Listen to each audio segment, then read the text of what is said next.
नमस्कार। देश में अलग अलग क्षेत्रों के प्रगतिशील किसान अपनी सूझबूझ एवं वैज्ञानिकों की सलाह अपनाकर नई सफलताएं हासिल कर रहे हैं।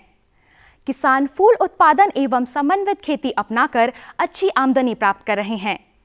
आइए देखते हैं ऐसे ही किसानों पर आधारित कृषि मंत्रालय की ये फिल्म नई राहें नया आसमान।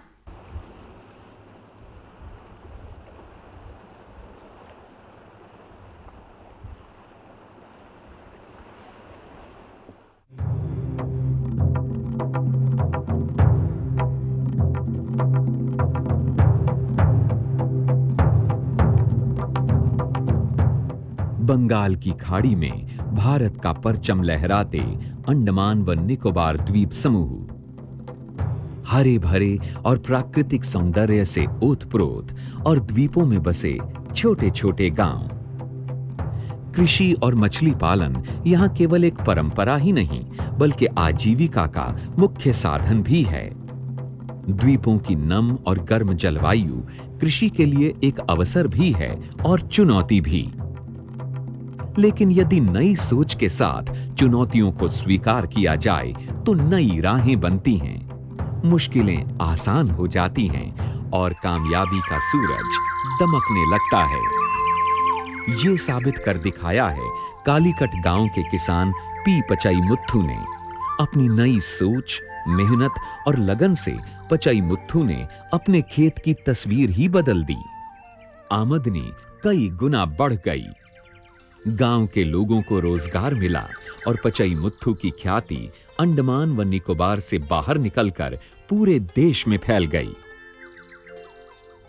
आज पचई मुत्थु देश के प्रगतिशील किसानों में अग्रणी हैं और उनकी कामयाबी देश के किसानों के लिए एक मिसाल बन गई है। पचई मुत्थु जी ये कालीकट गांव का जो है इनोवेटिव फार्मर है और इनको कुछ भी बोलने से ये जो है जल्दी से अडेप्ट करते हैं। तो पहले जैसे इनका हालत था वो काफ़ी इम्प्रूव होने लगा ये आईएफएस सिस्टम जो है एडॉप्ट करने के बाद। ये उसके बाद जो है आसपास के लोगों के लिए ये एक बहुत इंस्पिरेशन हो गया। जो भी है लोग यहाँ आने लगे, इनसे सीखने लगे, हर एक पद्धति के बारे में जानकारी लेने लगे कि आगे क्या करना है। इसके बाद जो है एक आसपास के जो गांव में भी जो है इसके थ्रू जो है बहुत उन्नति होने लगी। कुछ वर्ष पहले तक पचई मुत्थु भी गांव के आम किसानों की ही तरह खेती करते थे। अपनी 4 एकड़ जमीन में से वो केवल 1.5-2 एकड़ में ही पुराने और परंपरागत ढंग से धान की खेती किया करते थे। फसल अक्सर खराब भी हो जाती थी। पैदावार कम थी, आमदनी कम थी, लेकिन परिवार का खर्च ज्यादा था। रोजी रोटी चलाने के लिए उन्हें बाहर जाकर मजदूरी करनी पड़ती थी। उनका हर दिन कठिनाइयों और मुश्किलों का सामना करते बीतता। वो संघर्ष के उस दौर से उबरना चाहते थे, जीवन में आगे बढ़ना चाहते थे, पर कैसे? मेरे पास 4 एकड़ जमीन है, जिसमें से 1.5-2 एकड़ में ही मैं खेती कर पाता था। इससे ज्यादा जमीन पर खेती नहीं कर पाता था। आधा या पौना एकड़ में धान उगाता था। बाकी की जमीन पर भिंडी, लोबिया और सब्जी वगैरह उगाता था।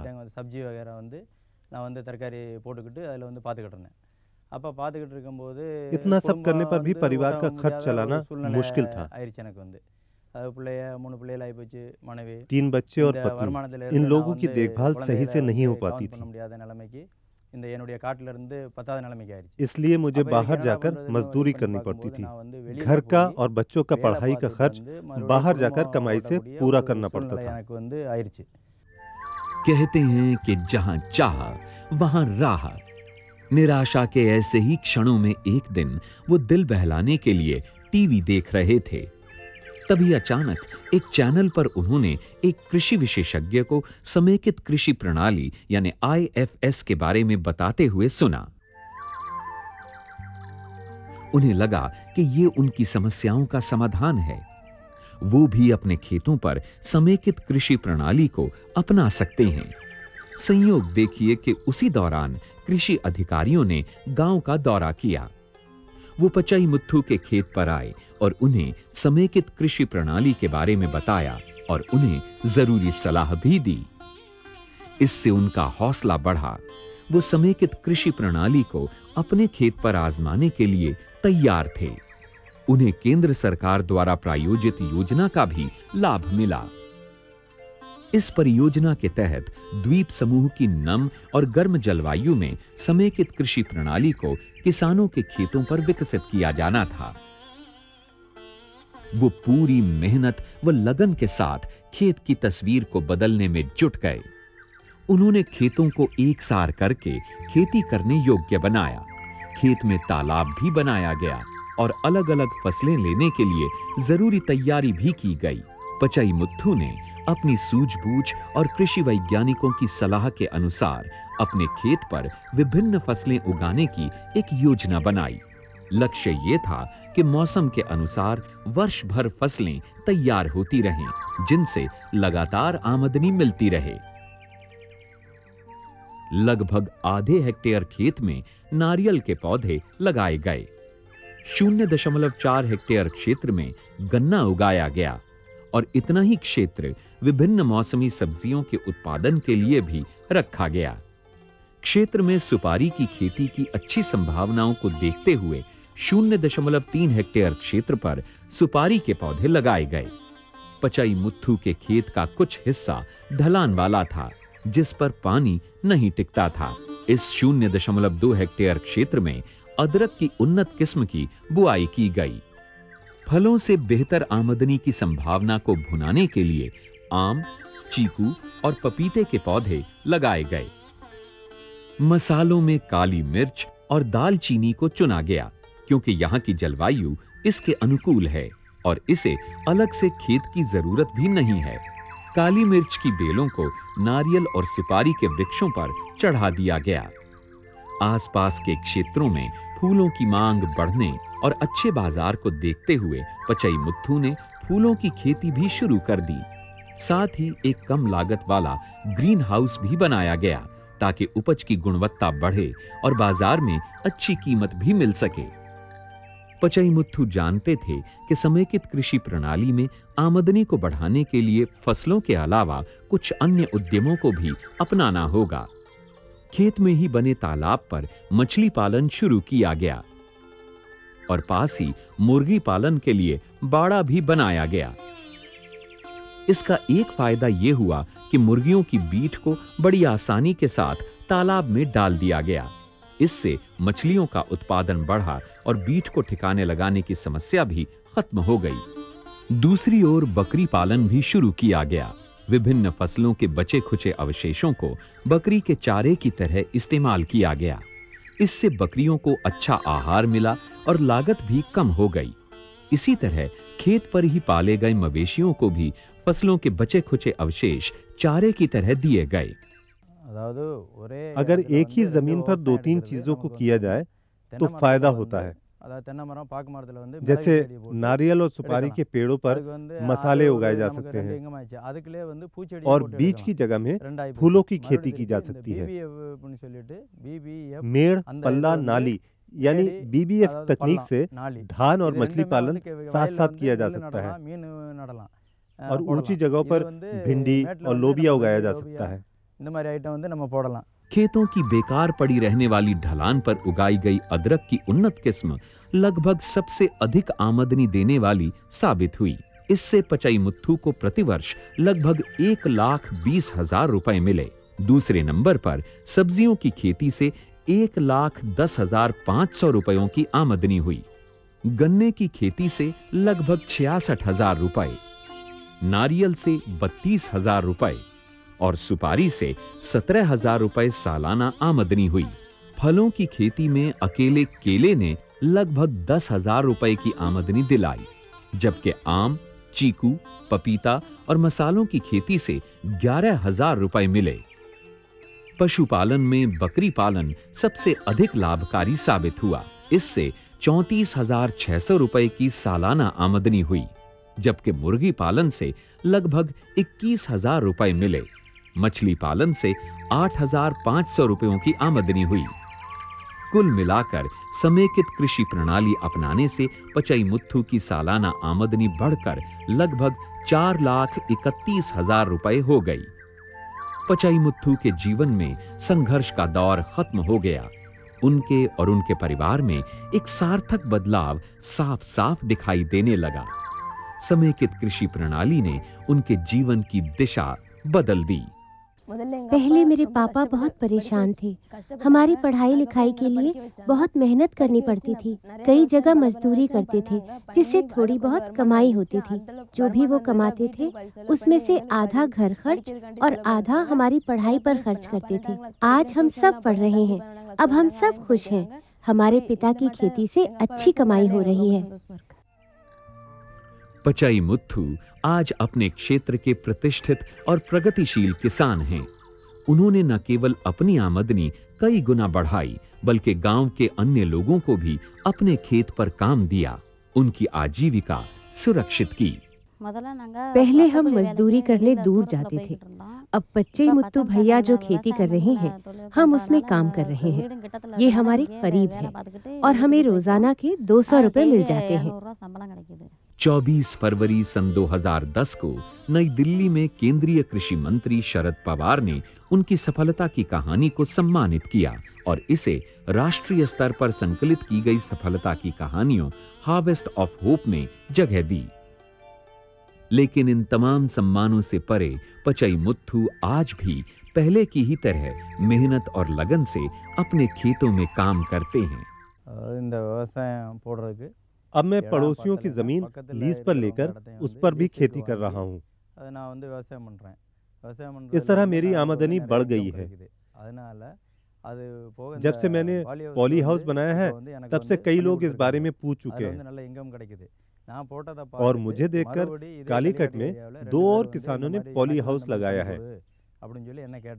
मैं ही उन्हें एग्रीकल्चर के दफ्तर लेकर गया था और उन्हें पॉली हाउस लगवाने में मदद की थी। कोई भी नई तकनीक मुझे बताई जाए तो मैं उसे अपनाने के लिए तैयार हूँ। स्थानीय भाषा में पचईमुत्थु का अर्थ है हरा मोती। नई सोच से मिली कामयाबी ने उनके नाम को सार्थक कर दिया है।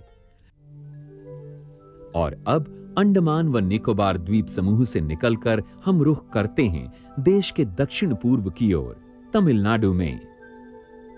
पूर्व की ओर बंगाल की खाड़ी और दक्षिण में हिलोरे मारता हिंद महासागर।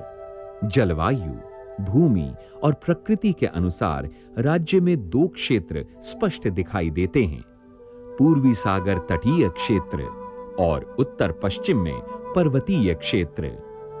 दोनों ही क्षेत्रों की जलवायु कृषि के लिए अनुकूल है। इसीलिए यहां की 70% आबादी कृषि पर निर्भर है। किसान जागरूक हैं और नई तकनीक अपनाने में संकोच नहीं करते। तमिलनाडु के किसानों के नाम सफलता की अनेक कहानियां दर्ज हैं। आपको ऐसी ही एक कामयाबी से रूबरू कराने हम ले चलते हैं कृष्णागिरी जिले के एकोतापल्ली गांव में। यहां चारों ओर हरियाली है। खेतों में फूलों की फसलें लहलहा रही हैं, पर यहां कुछ खास भी है जो आपको थोड़ा आगे बढ़ने पर दिखाई देगा।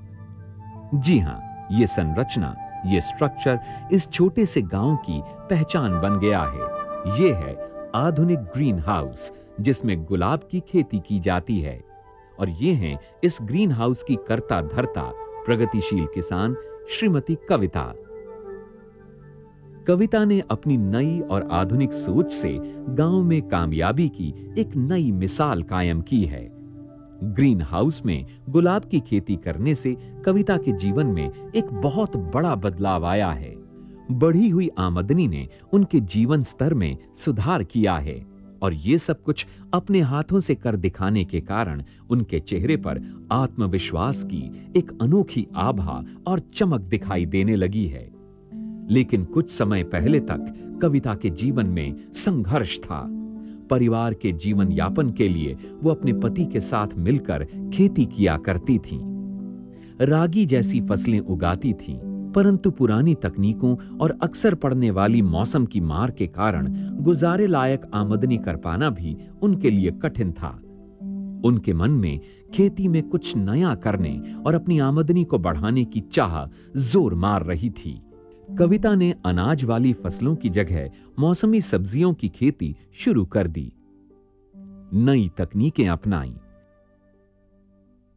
इससे आमदनी तो बढ़ी ही, साथ ही उनके जीवन स्तर में कुछ सुधार हुआ, लेकिन यह संतोषजनक और पर्याप्त नहीं था। आगे बढ़कर ऊपर उठने की चाह ने कविता को फूलों की खेती की ओर मोड़ दिया। पहले हम रागी जैसी फसलों की खेती करते थे। घर चलाना बहुत मुश्किल हो गया था। तरकारी भी उगाई, उसमें भी काफी नुकसान हुआ। किसी चीज में कमाई नहीं होती थी। साइकिल से इधर उधर आते जाते थे। हॉर्टिकल्चर ऑफिसर ने सलाह दी कि हमें खुले में गुलाब की, गुलदाउदी के फूलों की खेती करनी चाहिए, इससे हमें फायदा होगा। हमने उनकी सलाह पर खुले में गुलाब और दूसरे फूल उगाए, लेकिन खास फायदा नहीं हुआ। हम अपने बच्चों को स्कूल भेजना चाहते थे, पर हम कुछ नहीं कर पा रहे थे। उन्होंने खेतों में मेहनत की, तैयारी की और गुलाब की खेती करने लगी। वो अपनी पूरी मेहनत और लगन के साथ गुलाब की खेती किया करती थीं, परंतु खुले आसमान के नीचे मौसम के कहर को झेलते हुए गुलाब के नाजुक फूल कभी मुरझा जाते थे, तो कभी उनकी क्वालिटी इतनी खराब हो जाती थी कि बाजार में ठीक ठाक दाम मिलना भी मुश्किल हो जाता। कई बार तो खेती पर खर्च की गई लागत को वसूल कर पाना भी दूभर हो जाता था।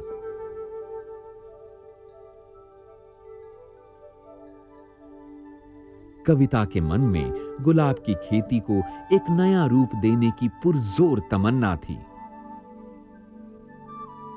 वो मौसम के कहर से फूलों को बचाना चाहती थीं, पर उन्हें कोई रास्ता नहीं सूझ रहा था। तभी राष्ट्रीय बागवानी मिशन की एक योजना ने उनकी आशाओं को पंख लगा दिए। मिशन की योजना के तहत ग्रीन हाउस में फूलों की खेती के लिए 3,25,000 रुपए प्रति 1,000 वर्ग मीटर की दर से सब्सिडी दी जाती है और इतनी ही रकम बैंक से आसान शर्तों पर कर्ज के रूप में भी मिल जाती है। मिशन के अधिकारियों ने स्वयं कविता के खेतों पर जाकर उन्हें ग्रीन हाउस में खेती करने संबंधी जानकारी दी। अधिकारियों ने कविता को बताया कि किस तरह कम लागत में प्रभावी ग्रीन हाउस बनाया जा सकता है। ग्रीन हाउस में गुलाब की खेती करने संबंधी तकनीकी जानकारी भी दी गई। ग्रीन हाउस में फूलों की खेती करने से फूलों को उचित और नियंत्रित तापमान तथा वातावरण मिलता है, जिससे उनकी बढ़वार अच्छी होती है और गुणवत्ता में भी सुधार होता है। फूलों पर कीड़े मकोड़ों का प्रकोप बहुत कम हो जाता है और टपक सिंचाई प्रणाली द्वारा पानी देने से सिंचाई जल की बचत भी होती है। आकर्षक और उत्तम क्वालिटी के फूलों की बाजार में अच्छी कीमत मिलती है, जिससे आमदनी बढ़ती है। अधिकारियों ने कविता को योजना के बारे में भी विस्तार से बताया। कविता ने भी इस अवसर को खुले मन और लगन के साथ अपना लिया।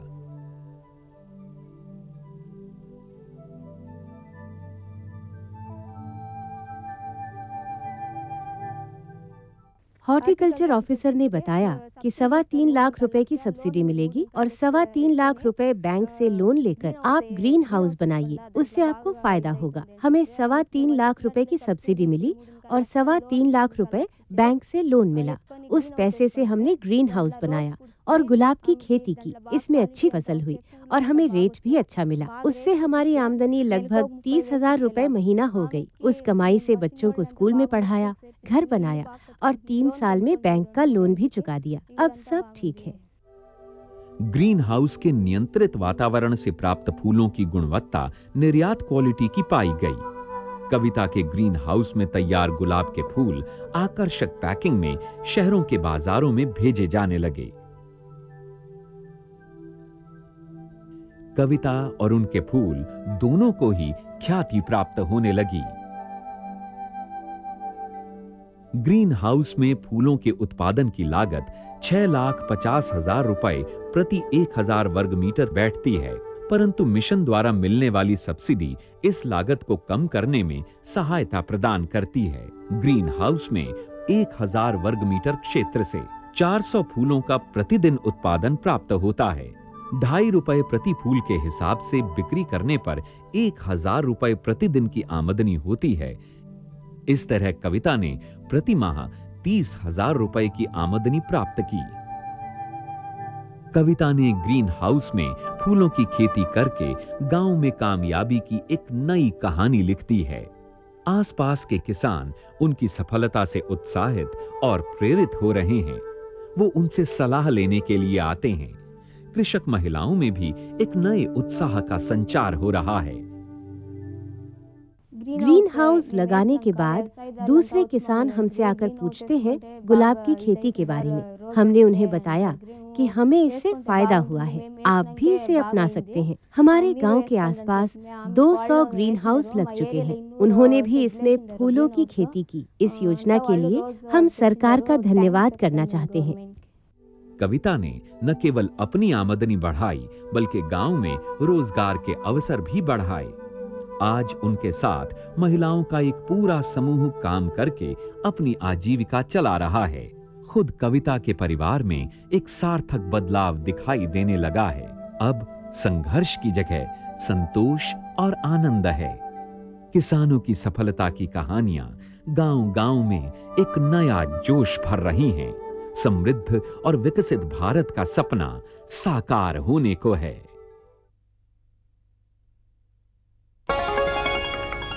खुशबू की फुहार में, स्वाद की बहार में, तरक्की की तानों में, खिलती मुस्कानों में, हरे भरे पौधों में, बड़े बड़े सौदों में, मधुर भिनभिनाहट में, खुशियों की आहट में।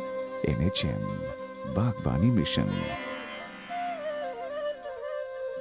हमारी चाहत, आपकी मुस्कुराहट। ये लो और बताओ। बस। अरे ये क्या भैया जी, बस इतनी सी रासायनिक खाद? किसानी छोड़ रहे हो क्या? किसानी नहीं, नादानी छोड़ रहे हैं। मिट्टी की जांच कराई है।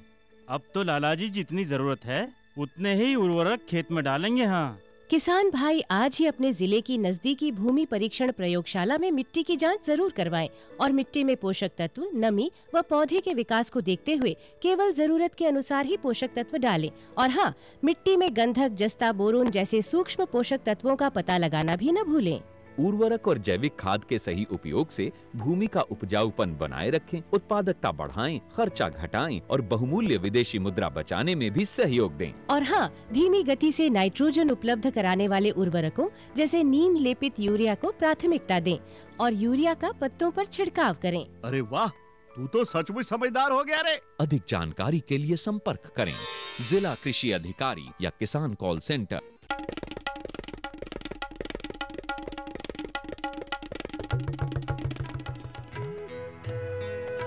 अम्मा जी, मैं चली स्कूल पढ़ने। स्कूल?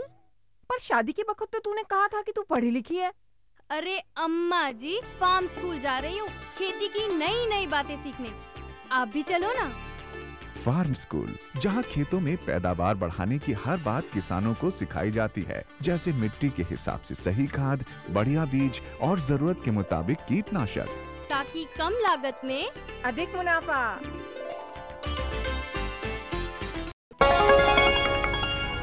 आपको हमारा कार्यक्रम कृषि दर्शन कैसा लगा? अपने सुझाव, प्रतिक्रियाएं एवं सवाल हमें इस पते पर भेजें। कृषि दर्शन, कमरा नंबर 10, CPC दूरदर्शन, खेलगांव, नई दिल्ली 110049। जुड़िए हमारे साथ ट्विटर पर twitter.com/कृषिदर्शन-DD, फेसबुक पर facebook.com/कृषिदर्शन-DD और देखिए कृषि दर्शन अब यूट्यूब पर भी youtube.com/user/कृषिदर्शन-DD। भेजे हमें मेल कृषिदर्शन-DD@gmail.com पर।